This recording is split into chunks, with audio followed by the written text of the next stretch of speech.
are saying. Carrie champion Skip Bayless, Stephen A. Smith. First take on the road for the NBA Finals. They're yelling Cavs in 6, but let's talk about LeBron James, shall we? Despite cutting his head in that first half, let's talk about his stat line. Pretty impressive, still not bad. 20, 12, and 8. Andre Iguodala made it pretty rough for him, though. He was 4-14 when he was guarded by him. So we're talking about LeBron's overall performance. And Skip, I'll start with you first. He had 2 turnovers, 4-14, again shooting only when guarded by Andre Iguodala. What letter grade would you give him for last night's performance? Just for last night? Just for last night, specifically. People say I'm too hard on the king, LeBron James. I am grading him as the best player on the planet in the NBA Finals in a game at home in which his team led 2-1 with a chance to go up 3-1. I'll go C-. C-. Let me explain. He obviously was not pathetic last night, as Carrie just pointed out, although the 20 was about half of what he's been scoring in the previous 3 games. But I thought LeBron James, given the circumstance, the stage, was shockingly blah. Just blah to me. That he was oddly disengaged for much of the game. That, in my view, he was strangely passive too often. Now, you can come back at me and say he was worn out, mentally, physically. You can come back, you could even suggest that he did suffer some sort of concussion on the play in which he hit the camera.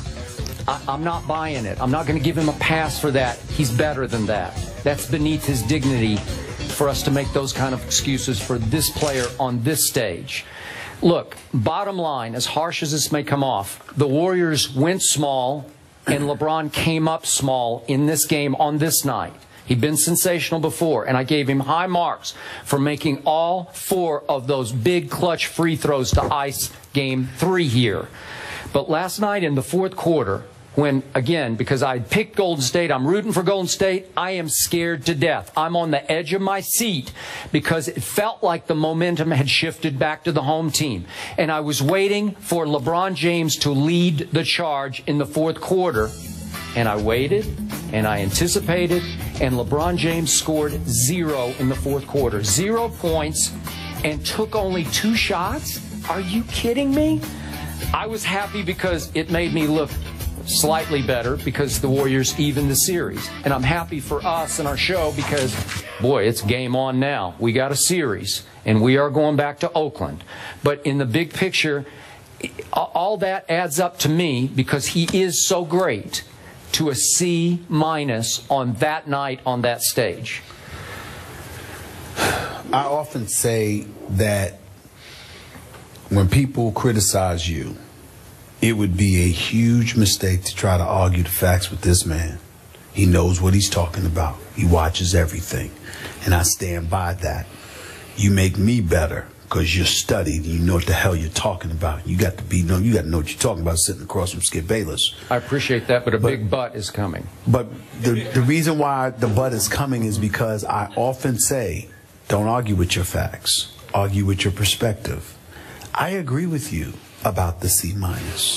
I agree with you that it was that bad of a game for LeBron James.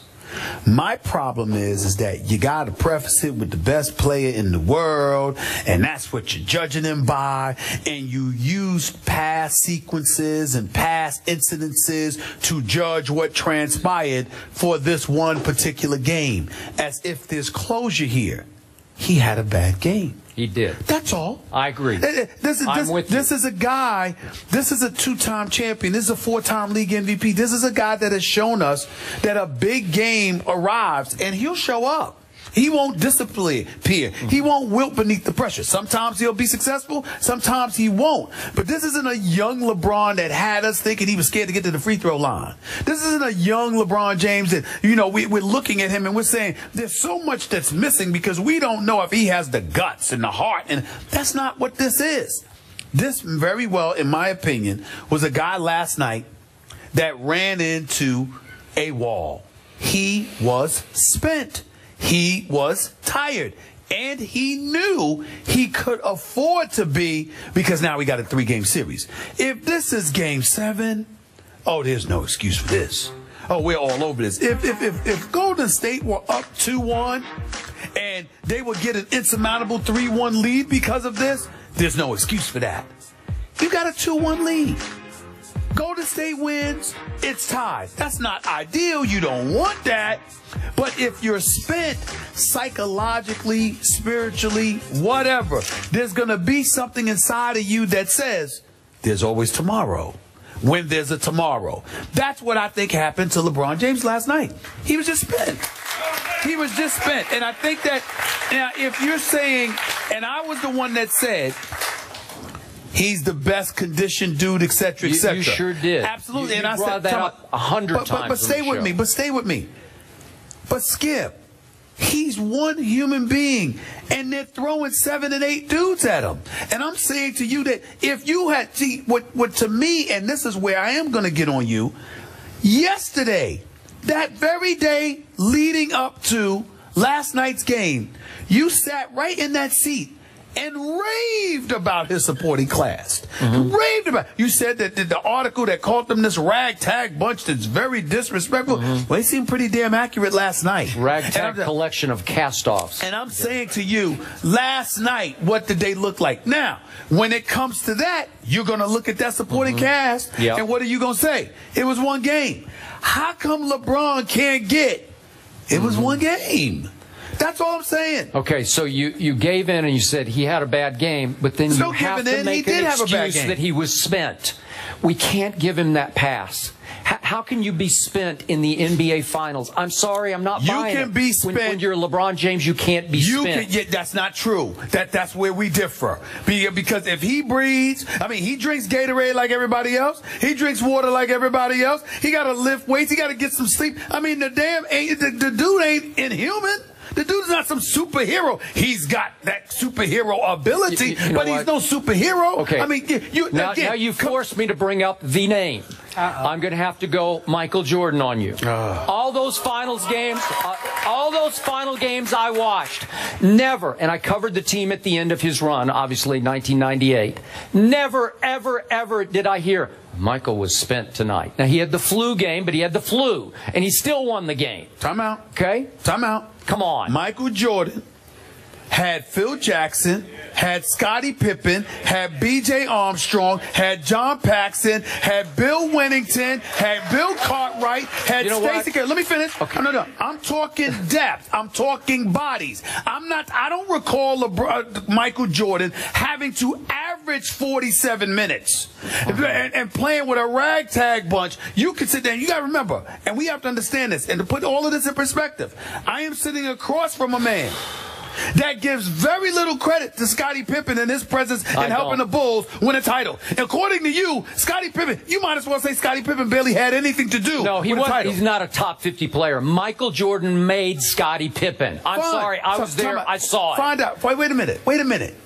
If you made somebody, aren't they still who they are? Okay, what happened when Scottie Pippen went away? When he went to Houston, then he went to Portland. What happened? I got a better question for you. What would have happened if Scottie Pippen hadn't got robbed by Hugh Hollins with that bogus phantom foul against Hubert Davis in the semifinals of the Eastern Conference? They'd have beat Houston in the championship that year without Michael Jordan. And everybody knows that about Chicago.